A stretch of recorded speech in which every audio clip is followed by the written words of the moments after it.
Coup de foudre, une expression qui appartient au langage de l'amour, et on en devine tout de suite le sens même si on ne la connaît pas, c'est si parlant le coup de foudre. C'est l'amour immédiat qui vous transperce, vous fait défaillir à la première apparition de celui ou de celle qu'on aime sans retenue.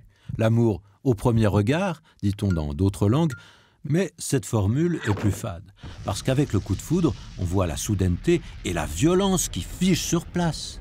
Le coup de foudre, donc, c'est l'amour absolu et sans délai. Et le plus souvent, c'est réciproque d'ailleurs. C'est par exemple la rencontre de Roméo et Juliette au bal, mais on n'en a plus d'un exemple dans la littérature.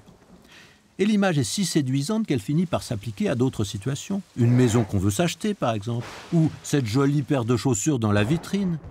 Et cette image fulgurante pour tout ce qui séduit immédiatement et fortement a plu à bien d'autres langues étrangères que le français qui nous l'ont emprunté.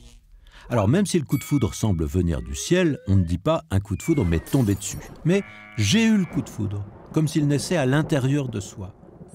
Et l'expression ne s'emploie jamais au sens propre. Si la foudre, la vraie, tombe sur une maison ou si elle foudroie le promeneur imprudent qui court sous l'orage, c'est un accident terrible, mais ce n'est pas un coup de foudre.